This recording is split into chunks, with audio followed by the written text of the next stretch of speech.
Since there's now a TV series, I decided let's check out this movie because I actually never saw it when it came out, which definitely was a decision for a movie that came out in 2008 because I had easy access to movies in 2008. I was working in a movie theater and somehow I still chose not to see the Spiderwick Chronicles. I kind of remember the the trailer looking a little like so um did I like it? Let's talk about it. Anyway, this is currently available on Amazon with audio description if you are searching for that. Um, and I'll talk about the audio description here because that's what I do. So click subscribe because who else talks about audio description? There aren't other blind film critics on YouTube. I've been looking for them. Granted, not great at looking for things, but still. Anyway, um, the Spiderwick Chronicles. So you can watch the TV series on Roku and you can watch the movie on Amazon, and I noticed it was also on Paramount Plus. Um, Turns out that I don't even know why Disney was near this thing. This is a Paramount Nickelodeon movie. Uh, Something that's got its TV series on Roku. I don't know why this was ever being looked at by Disney and not Paramount Nickelodeon, but anyway, that's neither here nor there, but this series stars Freddie Highmore. The movie, sorry, stars Freddie Highmore, Sarah Bolger, David Strathairn. We've got the voice cast of Nick Nolte, Seth Rogen. We've got Martin Short here. So yeah, it's got a cast. Joan Plowright pops up in this, so it's fine. The cast is obviously a little bit bigger than the Roku series, so there's a reason to see it. And it's just one of the many things Freddie Highmore did when he was a kid. So along with Charlie and the Chocolate Factory and Arthur and the Invisibles, he was just popping up in all your favorite children's fare back in the day. And now he's just a good doctor. I wonder what he's going to do after that series. Anyway, this is okay. So I watched the Roku series first. I'm gonna be honest. I watched the Roku series first. So the distinct difference between the two of them feels like the difference if you just watched Harry Potter 1 and like the final Harry Potter. You know, Chris Columbus had a much lighter take on Harry Potter. It did the job. It got it done.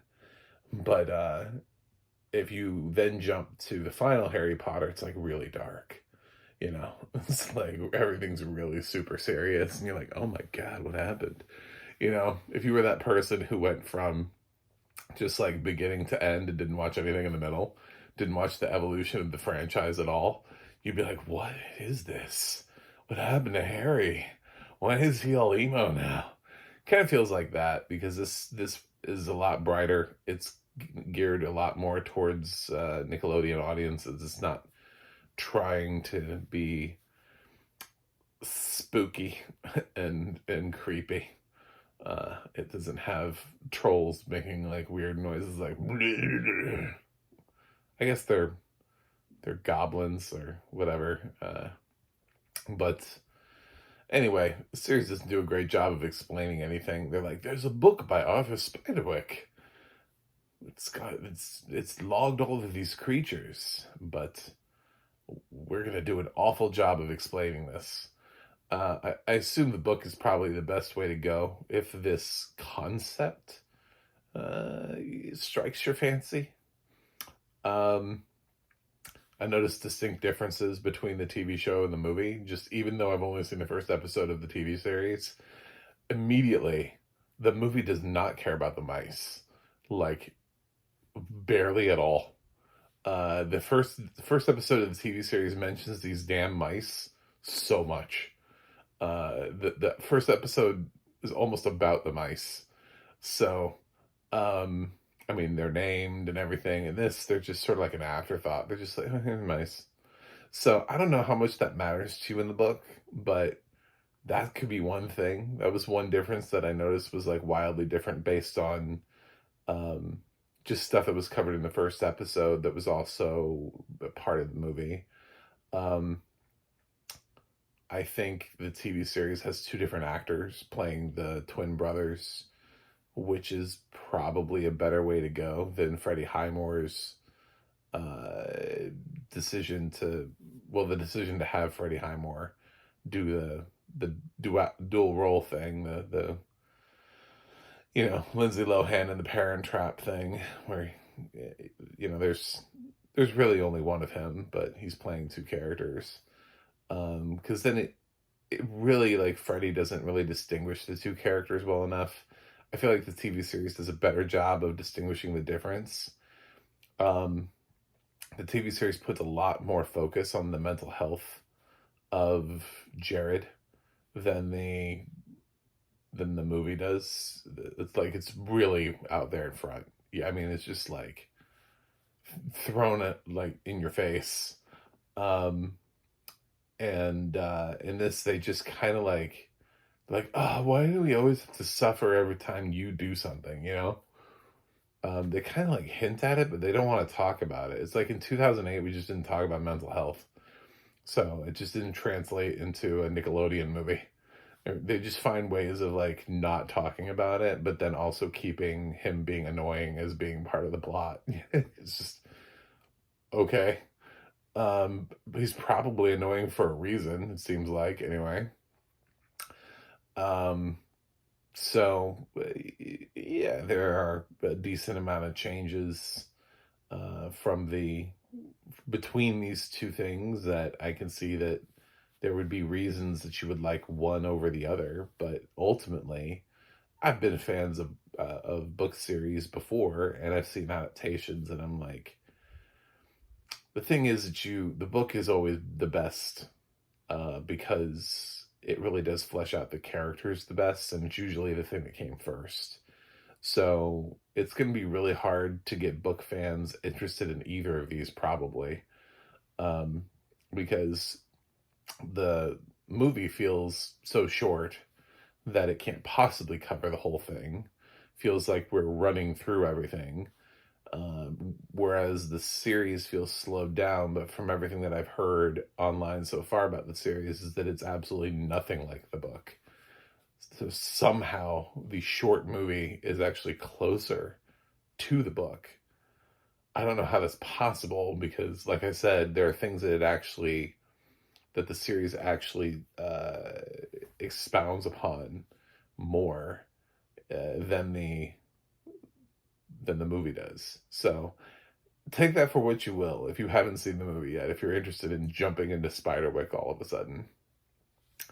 As somebody who has seen neither, I prefer the TV series. It just doesn't have audio description. Like, I actually got a better vibe off the TV series than I did this movie.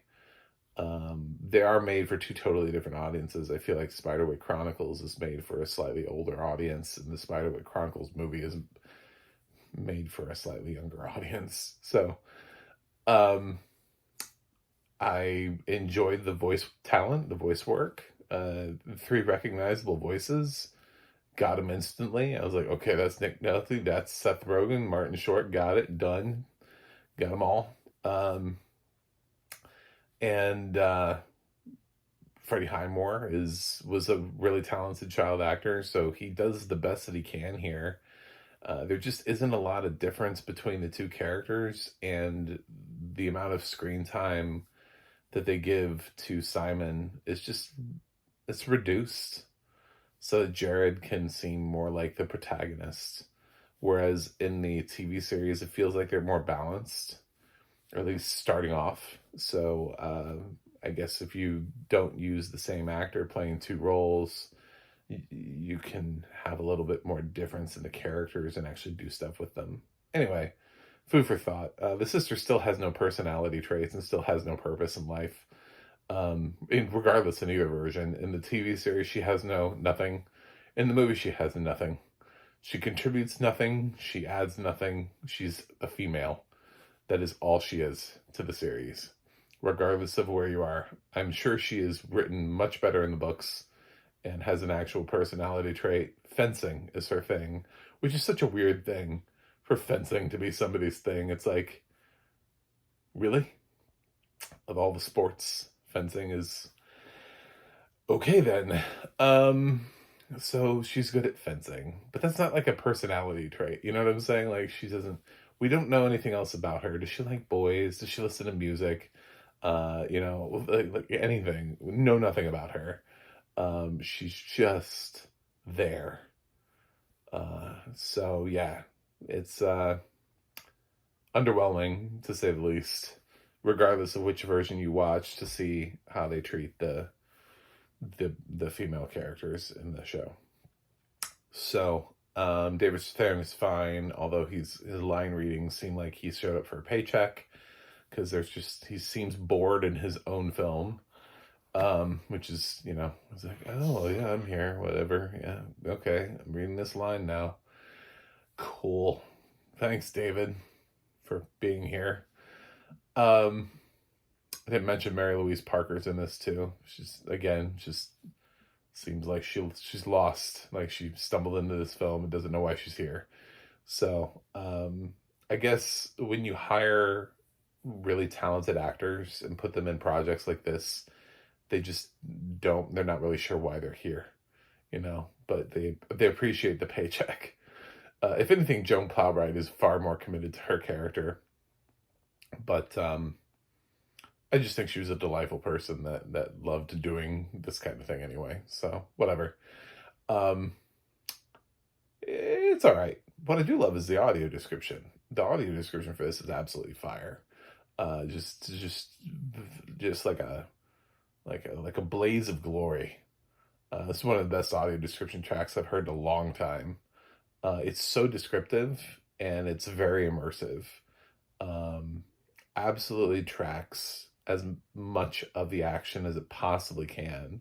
But what it does is it also does a great job of describing the characters and the transformations of characters. Like Nick Nolte's goblin character, when he transforms, that transformation is done really well. The first time we see Martin Short's character, that he's the one that is inside protecting the books, his character is described really in depth for a creature, for a fantasy creature like that. I thought it was done really well. And he keeps sort of like transforming back and forth between two different things as he gets angry, and then they have to like feed him. I thought that was done exceptionally well. There's a lot to love about this audio description track. I thought it was phenomenal. It's so weird because it's like, it's a 2008 film. I don't know. Somebody, I think, probably had to go back and put audio description on this. I'm not sure this was for the theatrical release. Maybe it was. Maybe this is original audio description for theatrical. But certainly, either way, it's just a tremendous audio description track that I really appreciated a lot.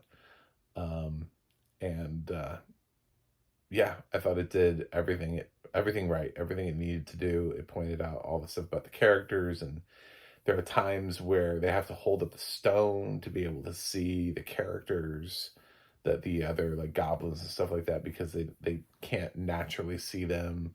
That all that was done really well. This is a very immersive fantasy world that the movie has to take you into, and the audio description track does a really terrific job of following it, and trying to cover all of these weird creatures, and all of the fantasy action and stuff like that. And I just thought it did a really good job. So kudos to those who worked on the Spiderwick Chronicles narration. I just thought it was delightful. The narrator's great. Her voice is perfect for a kid's film. Just everything. I would highly recommend this film, just based on audio description alone. So, especially, yeah, if you've got blind kids and you're looking for stuff for them to watch, and you want to make sure that the audio description is good, this is really immersive audio description. Far more than I've seen and heard for a lot of other things. And with the amount of dialogue and action happening in this film, it's pretty impressive how much they're able to pull in and describe and not leave behind. Granted, I don't have the cited comparison to be able to like look at it and be like, is everything correct? I love when partially sighted people come in and they're like, well, actually it's this. And it's like, also to be, you know, we also have to just get through the film. I have to know how to get from point A to point B, you know? And I have to feel like I'm not missing anything. And it's all about picking and choosing. The thing is, the reality is, yeah, I always know we're missing stuff. I talk about this all the time. I'm like, first of all, like, I know we're always missing camera angles. I know we're missing, you know, nobody ever talks about color grading. Nobody ever talks about lens flares. Nobody ever talks about all the things that directors put into films. So when I say great audio description track, I'm saying great because I know what audio description is there for. But if you're going to try to get nitpicky about it because, you know, you're low vision and you can technically see the screen enough, and you're like, well, actually, he is wearing a red flannel shirt in that scene, and it just doesn't, it's like, come on. Anyway, but for everything that this audio description track does, it really is trying to actually do what it should do, which is bring you into this world as much as humanly possible. It is trying to immerse you into the world of Spiderwick, and I thought it did an exceptional job. So I love this audio description track, and I thought it was great. Anyway, the movie is all right. Yeah, it's all right. It's all right. Watching it against the series, again, there's some stuff that I liked about it. The voice work is really good. I liked. Actually, I ended up liking the voice work more than I did the live cast. I thought Seth Rogen made a really interesting hog squeal or whatever his name is. And Nick Nolte's got that crackly voice, so he makes a good villain because he sounds like he's been screaming at the wind for long periods of time, and now his voice is done, and he can't. Anyway, so he sounds great. And Martin Short always great with the voice work. So yeah, but overall, it feels like it's moving way too quickly through a book, and I didn't even read the damn book, and I can tell you, it feels like we're trying to get through a book series as fast as humanly possible. So I'm gonna give the Spiderwick Chronicles a B-. So anyway, thanks for watching, thanks for subscribing, and you can watch this or the TV series and then let me know in the comments what you think. If you're a team Spiderwick, if you're a fan of the series, what did you like most? Let me know in the comments. I'll respond. Anyway, thanks for watching, thanks for subscribing, and I'll see you guys on the other side.